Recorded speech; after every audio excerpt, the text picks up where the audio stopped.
Бүгүнкү күнгө дүйшөмбү таңкы регион. Биз болсо көрсөтүүбүздү улантабыз, кадырман замандаш. Милициянын 100 жылдыгынын урматына карата бүгүн биз атайын студияга конокторду чакырып жатабыз. Кийинки коногубуз менен тааныштырайын. 1-май райондук күзөт бөлүмүнүн кызматкери ага сержант Кубаныч Сапаркулов бүгүн бизде конокто. Саламатсызбы? Assalamu alaikum. Кош келиптирсиз. Кутматыңыздар менен урматтуу кыргыз элим. Ар бир погон тагынган кыргыз милициясы өтүп кеткен майрамыңыздар менен. Эң алгач эле мен дагы кесиптик майрамыңыз менен куттуктайм. Анан кандай себептер менен милиция кызматкери болуп калдыңыз? Мен негизи үй бүлөдө жалгыз балам. Негизи мыйзам боюнча жалгыз балдар аскерге барбай койсо болот, бирок мен өзүмдүн каалоом менен апам кой десе болбой аскерге кетип, ошол жактан 1 жыл кызмат кылып, баягы мекенге болгон сүйүүм күчөп, жүрөктө патриоттук сезимдер деп коебуз го, ошондой патриоттук сезимдер пайда болуп, милиция кызматкери болуп калдык. Негизи эле кичинекей кезден же военный болом, же ырчы болом депчимин.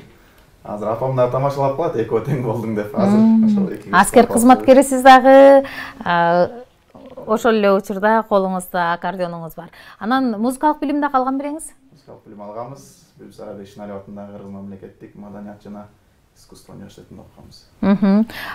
Милиция кызматкери болгонуңузга канча жыл болду? Милиция кызматкериме 2022-жылы киргем. Февраль айында 2,5-3 жылга жакындап барат, Кудай буйрса. Кыргыз милициясында иштөө кандай экен? Албетте баягы биринчиден сыймык болсо, экинчиден чоң жоопкерчилик. Эмнеге дегенде баягы кыргыз эли эң эле биринчи жараткан Аллага таянса, экинчиден бизге аскер кызматкерлерине, милиция кызматкерлерине таянат. Биз аркылуу элибиз тынч уктайт деп ишеничтүү айтсам болот. Чоң сыймык, мен үчүн албетте кубанабыз. Эми 1-май райондук күзөт бөлүмүнүн кызматкери ага сержант кандай жумуш аткарат? Биздин кызмат негизи эле күзөт бөлүмүнүкү объекттерди кайтаруу, жарандардын жеке батирлерин, банктарды кайтаруу. Бишкек шаарындагы баягы 1-май району центр болгондуктан финансы министрлигинен башка баардык министерстволорду биз карайбыз. Кайтаруу боюнча кызмат кылабыз. Биздин кызматыбыз ошол да. Эми күзөт бөлүмүнүн кызматкери ошол эле учурда колунда аккордеон турат. Жалпы кыргыз милициясын куттуктап бир жакшы чыгарма аткарып бериңиз анда. Албетте. Азыр телегөрүүчүлөр, менин телегөрүүчүлөрдүн арасында мен апам да отурат, тайнем таятам отурат. Ошол тайнеме жана апама арнап ырдап берейин, уруксат берсеңиздер. Ак таңда жакын алы туткучу агабыздын эмгегине таандык. Апакем деген чыгарма болсун. Жалпы апалар кабыл алып коюңуздар.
азаматсыз. Апаларыбыз аман болсын. Анын арасында сиздин дагы апаңыз ден соолукта болсун. Сиз дерезеге жеткирип мына ушундай кыргыздын керегине жарай турган уулду тарбиялаган, мекенди коргоого жаштайынан баштап салымын кошууга талпынып жаткан уулу үчүн биз дагы ыраазычылык билдиребиз. Эми мына ушул күзөт бөлүмүнүн кызматкери Кубаныч, кандай кызматкер Кубаныч мырза? Анткени кээде жумушта сиз чыгармачыл инсан болуп атасыз да. Анан күзөттө турган учурда балким ичиңизден ырдап каласыз дегендей. Албетте, баягы чыгармачыл адам болгондон кийин сезимтал болот эмеспизби баардыгыбыз. Чыгарманы да алып жүрөбүз, жумушту да алып жүрөбүз. Баягы өзүбүздүн графигибиз бар. Алдын ала түзүп алабыз. Ошого карата баягы бош күндөрүмдө элимдин кызматтарына кызмат кылып жүрөбүз. Жакында эле Гүлзина Суранчиева аттуу эмгек сіңірген артист эжекебиз экөөбүз клип тарттырдык. Ал Гүлзина Суранчиева биздин башчыбыздын орун басарынын келинчеги болот. Мелис Бейшеналиев деген агам бар, ошол милиция ыры деп жазды эле. 2 жыл мурун жазды. Ал ырды мен аккордеонго салып жумушту ырдап жүрчүмүн. Ошол убакта баягы жолдош полковнигибиз чакырып кимдин ыры, кандай ыр, келинчегим менен дуят кылып ырдап чыкпайсыңарбы деп сунуштап калдым. Мелис байгеден сурап көрбөйсүңбү деп 100 жылдыкка карата ошо клип тарттык. Андыктан өзүм менен да сыймыктанам. Кудайга шүгүр, милиция кызматын дагы да бийик деңгээлерге чыгаруу максатында клип тарттырдык. Азыр телеканалдардан берип атат, көрүп койсоңуздар дагы болот. Буйруса сөзсүз түрдө. Демек, сиз ырчыны ушул ырды ким менен ырдасам экен деп издебесеңиз дагы сиздин талантыңызды баалаган инсандар баягы ар бир жакшылык иште Кудайым кимдир бирөөнү себепчи кылат демекчи, ушул клип тартууңузга, клипке тартылышыңызга себепчи адамдарды жөнөткөн экен. Эми бул чыгарманы ырдап бересизби? Бул чыгарманы кайсыл чыгарманы ырдап берейин деп даярданып турасыз? Негизи даярдап келген чыгарма бар. Даярданган ырыңызды ырдаңыз. Эң жакшы көргөн чыгарма бар. Кайсыл чыгарма? Айбек Карымов агабыздан кийине таандык Сүйүү керемет деген чыгарма бар. Элдин баарына эле жагат деп ойлойм. Ошол чыгарма болсо.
таппали, азаматсыз. Талантыңыз ташкында берсин. Анан коопсуздукту сактоодо өзүңүздүн мына ушундай салымыңызды кошуп жүрө бериңиз. Милициянын 100 жылдыгынын урматына атайын эфир уюштурдук. Келип бергендигиңиз үчүн ыраазычылык билдирем. Эртең мененки убактыңызды аябай келип бергендигиңиз үчүн рахмат айтабыз дагы. Эмиске эркин микрофон берели, теле көрүүчүлөргө салам дубайыңызды айтып алсаңыз болот. Жалпы мени көрүп жаткан туугандарыма, классташ досторума, группалаш балчандарыма, кошуналарыма, бирге иштеген коллективиме жалпы салам айтам. Өтүп кеткен Кыргыз милициясынын 100 жылдык майрамы менен чын жүрөктөн куттуктайм. Элибизде ар дайым тынчтык болсун, асманыбыз ачык болсун. Жамандыктан, оор сыркоодон, балия кырсыктардан, жол кырсыктарынан, табияттын кырсыктарынан жараткан Аллахым баарыбыздан алыс кылсын дейм. Бар болуңуздар. Ыраазычылык билдиребиз. Кадырман теле көрүүчү, бүгүн бизде конокто 1-май райондук күзөт бөлүмүнүн кызматкери ага сержант Кубаныч Сапаркулов болду. Биз болсо таңкы көрсөтүүдө мына ушундай милициянын 100 жылдыгын майрамдап жаткан учурубуз. Кадырман теле көрүүчү, бизден алыстабаңыз, анткени бизде дагы кийинки коногубуз бар. Рекламалык тыныгуудан кийин кайрадан эфирден жолугушабыз.